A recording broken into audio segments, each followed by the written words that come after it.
Halo, assalamualaikum warahmatullahi wabarakatuh. Pada video kali ini kita akan membahas tentang recount text. Now we go on to the definition. What is exactly a recount text?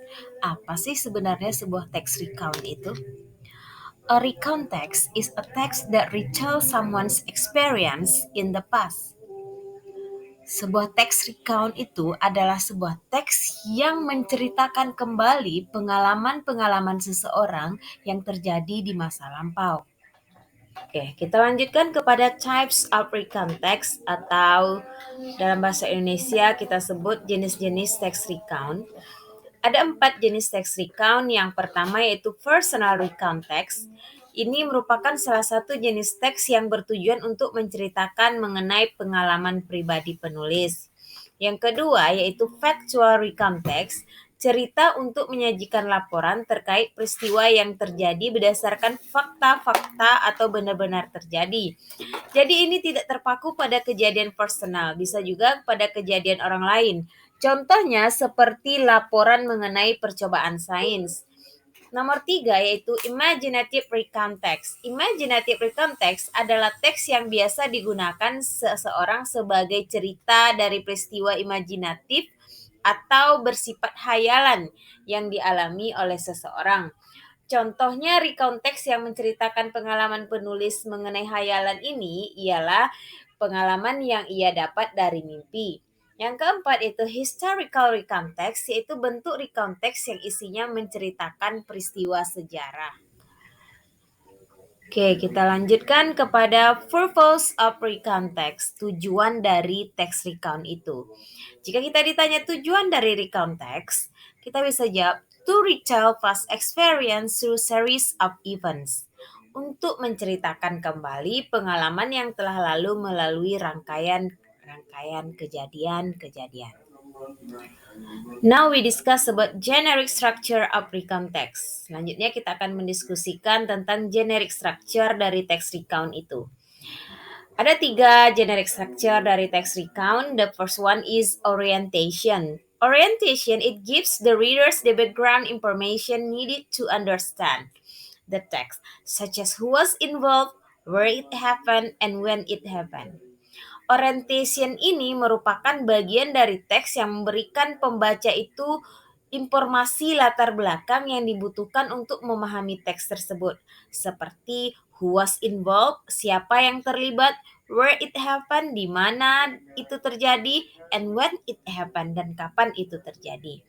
Generic structure yang kedua yaitu events atau series of events ordered in chronological sequence, yaitu rangkaian-rangkaian kejadian-kejadian yang disusun berdasarkan rangkaian kronologis. Maksudnya itu rangkaian dari awal sampai akhir. Yang ketiga yaitu reorientation. Reorientation ini merupakan a personal comment about the event or what happened in the end. Reorientation ini merupakan bagian dari teks yang memberikan komen personal dari penulis tentang kejadian tersebut, apa yang terjadi pada akhirnya. Umpamanya ketika dia menceritakan pengalaman dia liburan, how she or he felt about the holiday, bagaimana dia rasakan setelah mengadakan liburan tersebut. Itu contohnya. Oke, kita lanjutkan kepada the characteristics or language features of recount text. Kita lanjutkan kepada ciri-ciri atau ciri-ciri kebahasaan dari teks recount itu. Yang pertama yaitu using simple past tense, past continuous tense, past perfect tense, and past perfect continuous tense. Karena ini menceritakan pengalaman yang telah terjadi, of course we use simple past tense. Semua kalimat yang berbentuk past kita gunakan, mostly we use in this text. Yang kedua yaitu using temporal sequence, menggunakan rangkaian dari waktu ke waktu. Contohnya on Saturday pada hari Sabtu, on Monday pada hari Senin, on Sunday pada hari Minggu. Jadi kayak ada rangkaian-rangkaian kejadiannya dari waktu ke waktu. Yang ketiga itu focus on specific participant. Seperti contoh I, the writer, Vina, my roommate, Apa maksudnya? Ciri-ciri yang ketiga itu bahwa di dalam teks recount ini kita fokus kepada peserta tertentu atau orang-orang tertentu yang terlibat dalam cerita. Yang keempat itu using the conjunction, menggunakan kata sambung such as seperti than, kemudian before, sebelum, after, setelah, dan lain-lain. Yang terakhir itu using action verb, menggunakan kata kerja aksi atau kata kerja yang menunjukkan tindakan, karena ini merupakan kita retail past experience, kita menceritakan pengalaman yang telah terjadi, maka kita menggunakan mostly we use verb to. Kita menggunakan kata kerja kedua. Contohnya when, artinya pergi, stayed, artinya tinggal.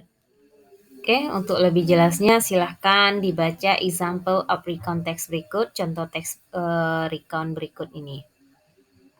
Okay, that's all the explanation about recount text. Thank you for watching.